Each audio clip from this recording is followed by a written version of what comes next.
ওই বোমাগুলির মধ্যে যাওয়া কি ঠিক হবে? মা, আমি তোমাকে কথা দিচ্ছি, আমি ওই মেয়েটিকে গ্রামের বাড়িতে ফিরিয়ে দিই, তবে বাড়ি ফিরবো, ঠিক আছে?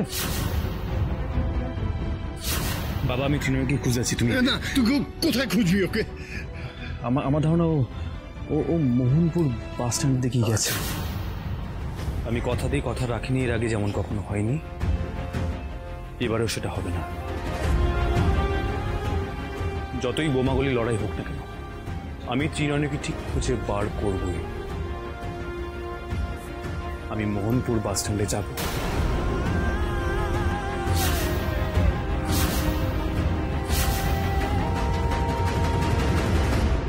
দুই গোষ্ঠীর মধ্যে দ্বন্দ্বে পরিস্থিতি এতটাই উত্তপ্ত হয়ে উঠেছে যে মোহনপুর বাস স্ট্যান্ডে পুলিশের গাড়িও বাইরে থেকে ভেতরে ঢুকতে পারছে না।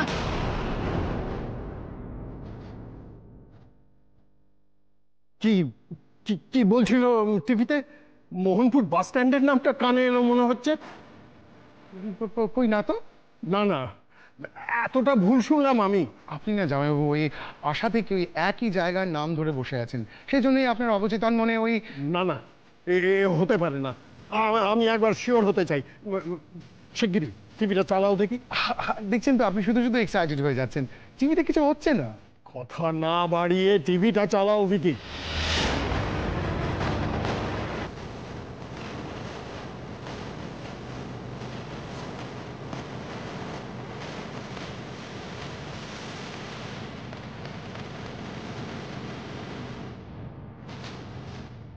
জামাইবাবুর কানে তো ঠিক কথাই গেছে, খবরে তো মোহনপুর বাস স্ট্যান্ডের গন্ডগোলের কথাই বলছিল। জামাইবাবু যদি এটা জেনে যায় তাহলে নির্ঘাত ফোন করে দীপুকে দিব্যি টিব্বি দিয়ে ফিরে আসতে বলবে, তাহলে তো মেয়েটাকে গ্রামে ফিরিয়ে দিয়ে আসা হবে না। আর যুক্তর করি এখন, কি করি?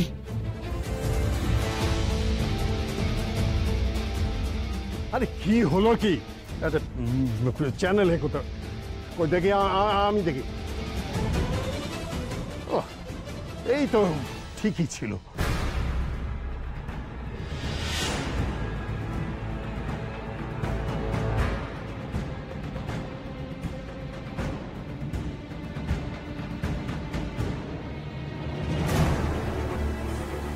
কথা আছে, এদিকে আয়।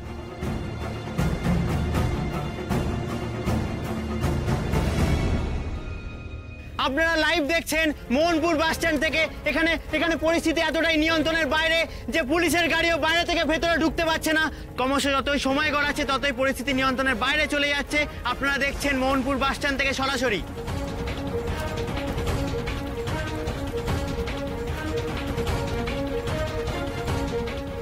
চলো চলো চলো চলো, এখান থেকে ওঠো, চলো।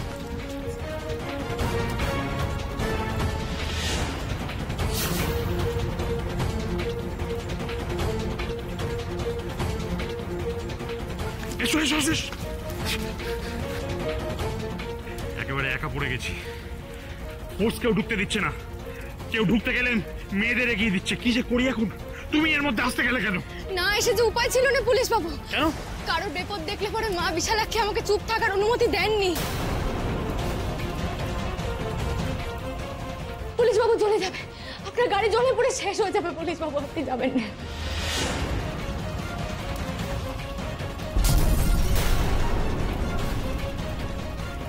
ভয় নেই, ভয় নেই, কোনো ভয় নেই, কোনো ভয় নেই। আমি তোমাকে নিরাপদে এখান থেকে বার করে দেওয়ার চেষ্টা করছি, কোনো চিন্তা করো না। না না তা হবে না। কেন? দীপ্ত বাবু আসবেন, আমি এখন বেরোতে পারবো না। তোমার কি মাথা খারাপ হয়ে গেছে? এই ঝামেলার মধ্যে দীপ্ত আসবে কোত্থেকে? না না, আমি জানি উনি আসবেন, আমি জানি।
কি হয়েছে?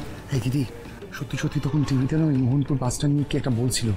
আমার মনে করে কোনো একটা ঝামেলা হয়েছে দিদি। শোন, এই ঝামেলার জন্য না বাড়িতে টেলিভিশন চালানো দেয়, তুই মোবাইলে নিউজ চ্যানেলগুলো সার্ভ করে দেখ না। ও হ্যাঁ, ভালো কথা বলেছিস। ইয়ারফোনটা নিয়ে হ্যাঁ দাঁড়া, আসছি।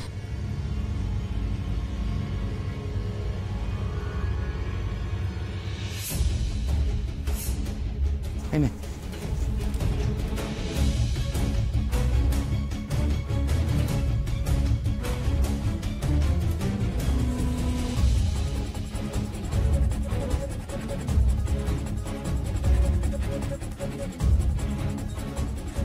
আপনারা লাইভ দেখছেন মোহনপুর বাস স্ট্যান্ড থেকে। এখানে এখানে পরিস্থিতি এতটাই নিয়ন্ত্রণের বাইরে যে পুলিশের গাড়িও বাইরে থেকে ভেতরে ঢুকতে পারছে না। ক্রমশ যতই সময় গড়াচ্ছে ততই পরিস্থিতি নিয়ন্ত্রণের বাইরে চলে যাচ্ছে।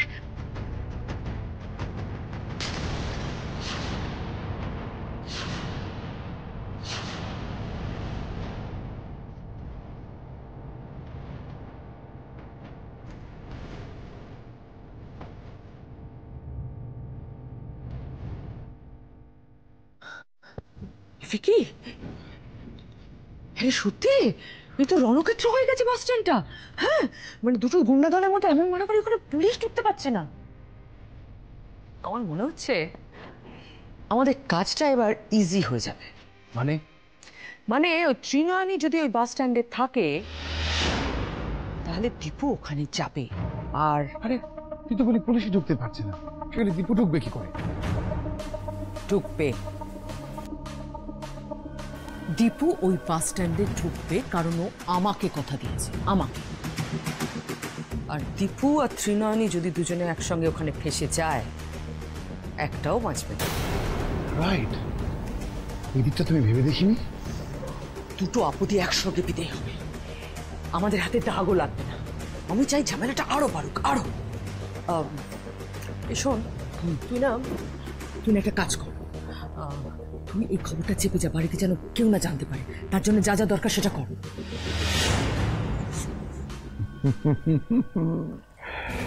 রিমোটের ব্যাটারি আমি অলরেডি খুলে নিয়েছি। That's good. আর একটা কাজ করবি, কি? তুই একটু তপব্রতকে এনগেজ রাখতো। Oh God, Tapabrata, that man doesn't want to speak to me, দিদি। That's none of my business. It's your problem. Just go.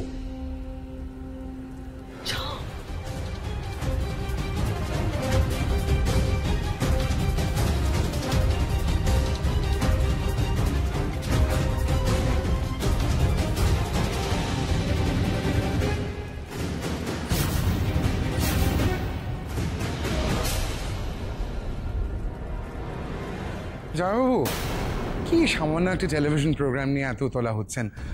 আসুন গল্প করি, আসুন, কাম। বেকে নষ্ট করার মতো সময় আমার হাতে নেই। আপনি আমার উপরে সবসময় তো ক্ষেপে থাকেন কেন বলুন তো? হ্যাঁ, আপনি কেন এটা বোঝার চেষ্টা করেন না আমি সেই প্রথম দিন থেকে এই পরিবারের একজন হয়ে ওঠার চেষ্টা করছি? জামাইবাবু, আপনি কিন্তু সেই প্রথম দিন থেকে আপনি আমাকে ভুল বোঝেন। সেটা কেন? আমি তো এই পরিবারের কোনো ক্ষতি চাই না, আমি তো চেষ্টা করছি আমার মতো করে। আপনি কেন আমাকে বিশ্বাস করেন না? আপনি কেন আমাকে এক ফোঁটা বিশ্বাস করেন না? কি কি টিভি কে চালালো? আমি। বাবা, পুরনো ব্যাটারি কোথায় পড়ে গেছে যাই না, নতুন ব্যাটারি ভরে নিয়ে এসেছি। হ্যাঁ হ্যাঁ, এই খবরের চ্যানেলটা ধরো তো। দেখছি। ব্যাটারি পড়ে গেছে মানে? আর খুঁজতে হবে, ওই ব্যাটারি নাহলে চলবে না, এক্ষুনি খুঁজতে হবে আমাকে।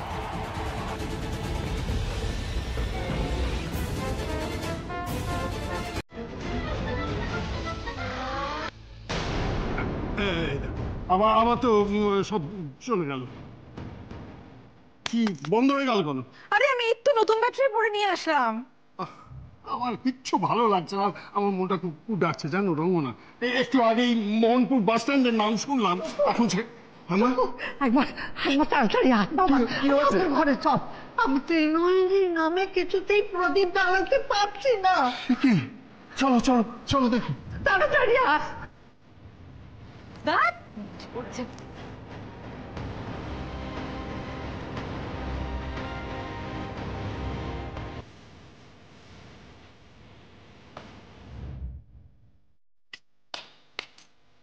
যাক বাবা, মজা গেল। আসুন আসুন আসুন, পুলিশ প্রোটেকশন নেই, কিছু নেই, কোন সাহসে ঢুকেছেন? হ্যাঁ, জীবন আগে না খবর আগে, যান এখান থেকে, যান যান। এই দাঁড়ান, শুনুন, ওই যে কবরখানার পাশ দিয়ে একটা সরু গলি গেছে না, ওখান দিয়ে বেরোলেই বড় রাস্তা, বুঝেছো তো? ওখানে আমাদের ফোর্স আটকে রয়েছে, ওনারা হেল্প করবে। যান যান যান যান যান যান। আরে তুমি আবার দাঁড়িয়ে রইলে কেন? ওনাদের সঙ্গে যাও, ওরা তোমাকে বাড়ি পৌঁছে দেবে, যাও। আমার যে উপায় নেই পুলিশ বাবু, আমাকে যেখানে দীপ্ত বাবুর জন্য অপেক্ষা করতেই হবে। আপনি আপনি বরং চলে যান, চলে যান এখান থেকে। তোমার কি মাথা খারাপ হয়ে গেছে যে তোমাকে এই অবস্থায় ফেলে আমি এখান থেকে যাবো? হ্যাঁ, আর তুমি এত শিওর হচ্ছ কি করে যে দীপ্ত বাবু আসবেনি? দেখেছেন দেখেছেন, দেখুন কিরকম গাড়ি খারাপ জ্বলছে, একবার দেখুন। আমার কথা তো বিশ্বাস করলেন না, তার আগে চলে এলেন। কত বড় বিপদ হয়ে যেত বলুন তো।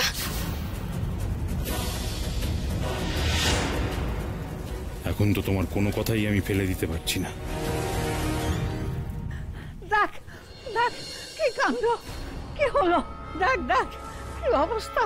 আমি কিছুতেই জানতে পারছিলাম না কি যে হলো। আমার দাদু ভাই আর ওই ত্রিনয়নের কিছু। আমারও মন ভালো লাগছে না মা। কি একটা দুশ্চিন্তা আমাকে সমানে তাড়া করে বেড়াচ্ছে। তার মধ্যে দীপুকেও আবার ফোনে পাচ্ছি না। আমাকে যেতে হবে না, আমাকে যেতেই হবে। দেখি ছেলে মেয়ে দুটো আবার কোনো বিপদে পড়লো না তো। এই শরীর নিয়ে তুই কোথায় যাবি? দীপু বলছিল ত্রিনয়নীকে খুঁজতে ও মোহনপুর বাস স্ট্যান্ডে যাবে। আমিও সেখানেই যাচ্ছি মা। মনে হচ্ছে ওখানেই সত্যি সত্যি কোনো গন্ডগোল হচ্ছে। টিভিতেও একবার যেন শুনলাম জায়গাটার নাম, আর তারপর থেকে টিভিটাও চলছে না।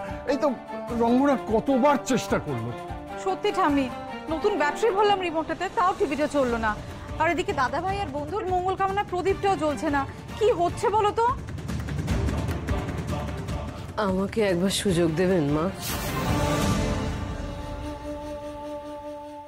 কিসের সুযোগ?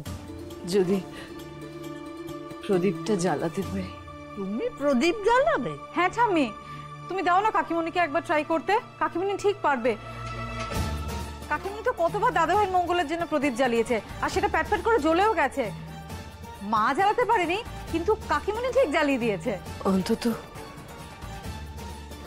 ওই ছেলে মেয়ে দুটোর মুখের দিকে তাকিয়ে একটা সুযোগ আমাকে দিন না মা। ওকে বলে দে রঙ্গনা, ওর মঙ্গল কামনায় যদি দাদু ভাই আর ত্রিনয়নীর মঙ্গল হয় তাহলে আমি বাধা দেব না।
জ্বলে গেছে ঠাম্মি, প্রদীপ তো জ্বলে গেছে। আমি বলেছিলাম না কাকিমণি ঠিক জ্বালিয়ে দেবে। তাহলে দেখলে বাবা, আর কোনো কিন্তু টেনশন রইলো না। প্রদীপ যখন একবার জ্বলে গেছে তখন দাদা ভাই আর বন্ধুর কোনো অমঙ্গল হবে না। দেখো, আমি তোমায় বলেছি না মা, প্রতিমাকে তুমি ভুল বোঝো। ও অনেক দুঃখ থেকে এই জীবনটা বেছে নিয়েছে। আসলে এখনো ভেতরে ভেতরে সেই মানুষটাই আছে, এবারে ছোট বউ। প্রতি মুহূর্তে ও এই সংসারেরই মঙ্গল চায় মা।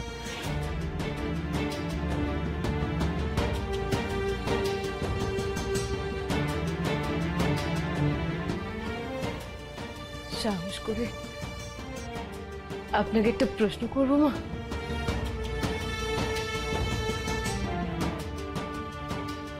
আমাকে কোনোদিন আপনি বুঝতে পারবেন কিনা আমি জানি না মা, কিন্তু ত্রিনয়নীর প্রতি ভুল ধারণাটা আপনার ভেঙে গেছে, তাই না?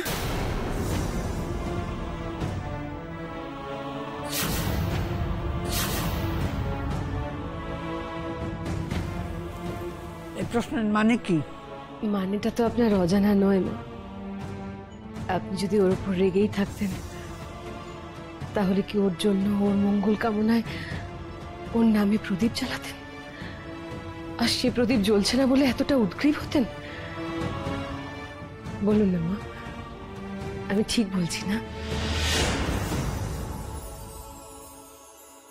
ত্রিনয়নীর প্রতি আমি যে দুর্বল হয়ে পড়েছি সেটা প্রতিমা বুঝে ফেলেছে। আহা, ওদের সামনে এতটা উতলা হওয়া আমার উচিত হয়নি। না না, আমি যে মেয়েটার প্রতি দুর্বল সেটা বাড়ির কাউকে বুঝতে দেওয়া যাবে না, তাহলে সবাই আমাকে প্রশ্ন করবে ত্রিনয়নী সম্পর্কে ভুল আমার ভাঙলো কি করে। আর তখন যে আমি বাধ্য হব এ কথা স্বীকার করতে যে ত্রিনয়নী দাদু ভাইয়ের রক্ষা কবচ। আর তখন মেয়েটার বিপদ বাড়বে। মা, আপনি চুপ করে আছেন কেন? আমার কথার উত্তর দেবেন না? না, দেব না। তোমাকে প্রদীপ জ্বালানোর অনুমতি দিয়েছি বলি আমাকে প্রশ্ন করার অধিকার তুমি পেয়েছো, এটা মনে করো না। তুমি সীমা ছাড়িয়ে যেও না ছোট বৌমা। কার সম্পর্কে কি ভাববো, কখন রেগে থাকবো, কখন ভালোবাসবো, সেই কৈফিয়ত কি আমি তোমাকে দেব? না না মা, আমি কোনো কৈফিয়ত চাইছি না। সে স্পর্ধা আমার কোথায়? আমি তো শুধু... এখন এসব কথা থাক না প্রতিমা। রঙ্গনা, তুমি মাকে নিয়ে ঘরে যাও। দাদা, দাদা, আমি কি কিছু ভুল বললাম? আপনি মাকে একটু বোঝান, উনি যেন আমাকে ভুল না বোঝেন। আমি শুধু চাই মা যেন ত্রিনয়নীকে একটু ভালোবাসেন। এই বাড়িতে ওই মেয়েটা যদি মায়ের সমর্থন পেত তাহলে হয়তো...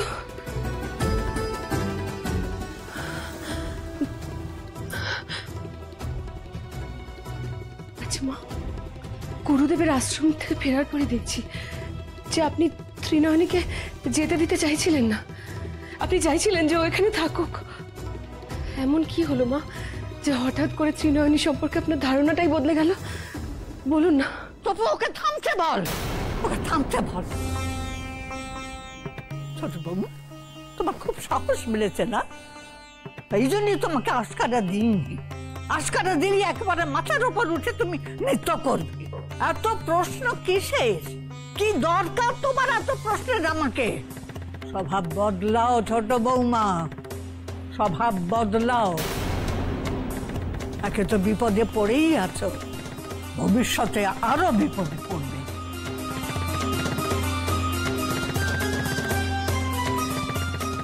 মা, মা শোনো মা। কাকিমণি, তুমি শুধু শুধু ঝাড় খেয়ে গেলে গো।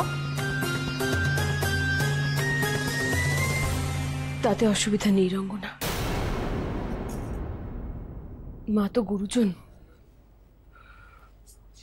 কিন্তু আমার খটকাটা অন্য জায়গায় লাগছে জানিস? কিসের খটকা?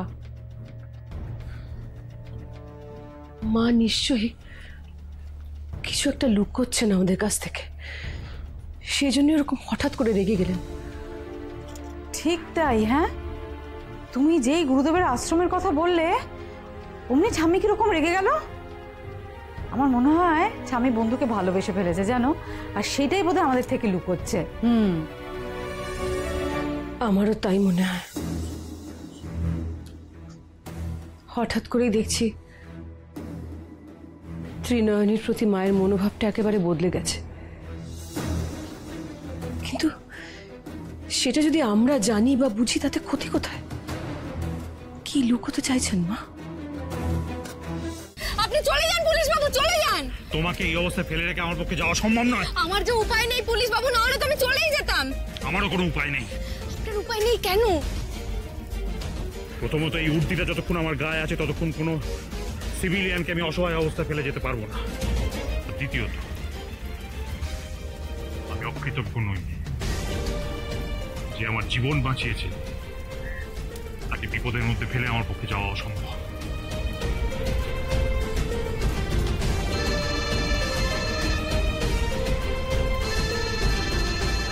হ্যাঁ, হ্যালো, কি ব্যাপার কি তোমাদের? আর কত দেরি হবে? ফোর্স দিয়ে ঢোকো শিগগির। গুলি চালাতে হলে গুলি চালাতে হবে। এই অরাজকতা আমি কিছুতেই সহ্য করবো না। কুইক বলো, কতক্ষণের মধ্যে ঢুকবে তোমরা? ওকে ওকে।